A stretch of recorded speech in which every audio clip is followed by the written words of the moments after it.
Hello everyone, welcome to GPod Plus 2 Commerce and Humanities. It's me, Nafi. അപ്പോൾ നിങ്ങളുടെ plus two history എക്സാമിന് വളരെ കുറച്ച് സമയമുള്ളൂ. പ്ലസ് ടു ഹിസ്റ്ററിയിൽ ഏറ്റവും ഇമ്പോർട്ടൻ്റ് ആയിട്ട് നിങ്ങൾ പഠിക്കേണ്ട കുറച്ച് ടോപ്പിക്കാണ് നമ്മൾ ഡിസ്കസ് ചെയ്യാൻ പോകുന്നത്. അപ്പോൾ ഇത്ര അപ്ഡേറ്റ്സിനായിട്ട് നമ്മുടെ ചാനൽ ഒന്ന് സബ്സ്ക്രൈബ് ചെയ്ത് വെച്ചു. അതായത് പ്രിഡിക്റ്റ് ചെയ്യാൻ പോകുന്നത് എക്സാമിന് ക്വസ്റ്റ്യൻ ചോദിക്കാൻ ചാൻസ് ഉള്ള ടോപ്പിക്സ് നമ്മൾ എന്ത് ചെയ്യാൻ പോകുന്നത്, പ്രെഡിക്റ്റ് ചെയ്യാൻ. ഈ ടോപ്പിക്സ് ഒക്കെ എന്തായാലും പഠിച്ചു സ്കൂളിലെ ടീച്ചേഴ്സാണ് ക്വസ്റ്റ്യൻ പേപ്പർ ഇടുന്നെങ്കിലും ഇതൊക്കെ PYQ ഒരുപാട് തവണ ചോദിച്ചതാണ് കേട്ടോ. അപ്പോൾ നിങ്ങൾക്ക് എന്തെങ്കിലുമൊക്കെ സംശയം ഉണ്ടെങ്കിൽ nafi.edupod എന്ന ഇൻസ്റ്റാഗ്രാം പേജിലേക്ക് ഒന്ന് മെസ്സേജ് അയച്ചാൽ നിങ്ങളുടെ സംശയങ്ങളൊക്കെ ഞാനവിടെ ദൂരീകരിക്കുന്നതായിരിക്കും.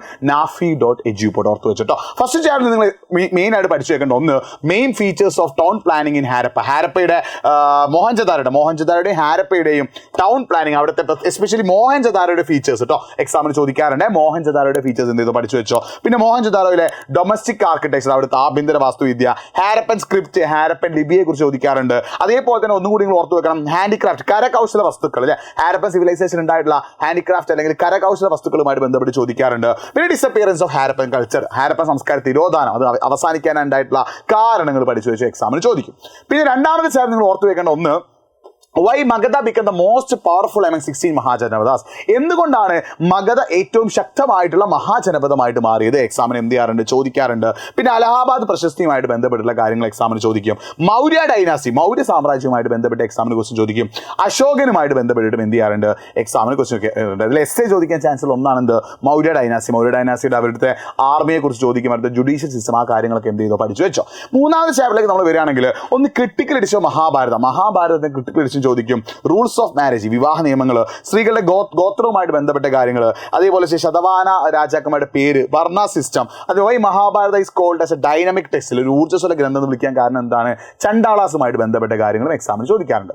ഇനി നാലാമത്തെ ചാപ്റ്റർ നിങ്ങൾ എക്സാമിന് പഠിച്ചു വെക്കേണ്ടത് ഒന്ന് മഹാവീരൻ ഞാൻ ടീച്ചിങ് ഓഫ് ജൈനിസം അല്ലെ, മഹാവീരനും ജൈനമതത്തിന്റെ പഠിപ്പിക്കലുകൾ എക്സാമിന് ചോദിക്കാം. ടീച്ചിങ് ഓഫ് ബുദ്ധ ആൻഡ് ബുദ്ധിസവുമായിട്ട് ബന്ധപ്പെട്ട് എക്സാമിന് ചോദിക്കാം. സ്തൂപങ്ങൾ വളരെ വളരെ ഇമ്പോർട്ടൻ്റ് ആണ്, എക്സാമിന് ചോദിക്കാറുണ്ട്. മഹായാന ബുദ്ധിസവും അതേപോലെ തന്നെ ഹീനയാന ബുദ്ധിസവും നിങ്ങൾ പഠിച്ചു വെച്ചു. ഈ വീഡിയോ ഒന്ന് ലൈക്ക് ചെയ്യുക, മാക്സിമം ഫ്രണ്ട്സിലേക്ക് ലിങ്ക് ഒന്ന് ഷെയർ ചെയ്യുക. പ്ലസ് ടു ഹിസ്റ്ററിയിൽ ഇത് കാത്തിരിക്കുന്ന ഈ ഒരു പ്രഡിക്ഷൻ വീഡിയോ കാത്തിരിക്കുന്ന ആളുകൾക്കൊക്കെ എന്ത് ചെയ്യുന്ന അയച്ചു കൊടുക്കും കേട്ടോ.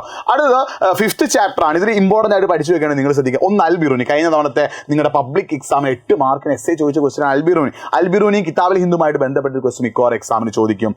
പിന്നെ ഇബ്നു ബത്തൂത്തയുടെ റിഹില എന്ന് പറയുന്ന പുസ്തകവും അതുമായിട്ട് ബന്ധപ്പെട്ട കാര്യങ്ങൾ എന്ത് ചെയ്യാറുണ്ട് എക്സാമിന് ചോദിക്കാറുണ്ട്. പിന്നെ ഫ്രാങ്കോയിസ് ബേണർ ഈസ്റ്റിനെയും വെസ്റ്റിനെയും കമ്പയർ ചെയ്തിട്ടുണ്ട് അല്ലേ, കിഴക്കിനെയും പടിഞ്ഞാറിനെയും പരസ്പരം അങ്ങോട്ടും ഇങ്ങോട്ടും താരതമ്യം ചെയ്തിട്ടുണ്ട്. ആ കാര്യങ്ങൾ നിങ്ങൾ എന്ത് ചെയ്യണം, പഠിച്ചു വെക്കണം. പിന്നെ അന്നത്തെ കാലത്ത് സ്ത്രീകളുടെ അവസ്ഥ, അതേപോലെ അടിമകളുടെ അവസ്ഥ, അതായത് സിറ്റീസ് നഗരങ്ങളുടെ അവസ്ഥ, ആ കാര്യങ്ങളൊക്കെ എന്ത് ചെയ്യുക പഠിച്ചു വെക്കുക. ഇബ്നു ബത്തൂത്ത ഡിസ്ക്രൈബ് ചെയ്തിട്ടുള്ള ഈ ഒരു ഇന്ത്യൻ സിറ്റീസ്, ഇന്ത്യയിലെ നഗരങ്ങളെ കുറിച്ചിട്ടും കമ്മ്യൂണിക്കേഷൻ സിസ്റ്റം, വാർത്താവിനിമയ സമ്പ്രദായത്തെ കുറിച്ചിട്ടൊക്കെ എന്ത് ചെയ്യാറുണ്ട് എക്സാമിന് ചോദിക്കണം. അപ്പോൾ ഇതൊക്കെ നന്നായിട്ട് പഠിച്ചു വെച്ചോ. 6 ചാപ്റ്റർ ആണ് സിലബസ് അനുസരിച്ച് നിങ്ങളുടെ പ്ലസ് ടു ഓണം എക്സാമിന് ഹിസ്റ്ററിക്കുള്ളത്. അപ്പോൾ എന്തെങ്കിലുമൊക്കെ സംശയങ്ങളുണ്ടെങ്കിൽ nafi.edupod എന്ന ഇൻസ്റ്റാഗ്രാം പേജിലേക്ക് ഒന്ന് അയച്ചാൽ നമുക്ക് സെറ്റാക്കാം, റെഡിയാക്കാം, ഓക്കെ ആക്കാം. അപ്പോൾ എല്ലാവരും ഉഷാറാക്കി പഠിക്കുക. ഇത്രയുമാണ് പ്ലസ് ടു ഹിസ്റ്ററി നിങ്ങൾ മെയിൻ ഫോക്കസ് ചെയ്ത് പഠിക്കുന്നത്. അടിപൊളിയാക്കുക, ഉഷാറാക്കുക. വീഡിയോ മാക്സിമം ഫ്രണ്ട്സിലേക്ക് ഒന്ന് ഷെയർ ചെയ്യുക.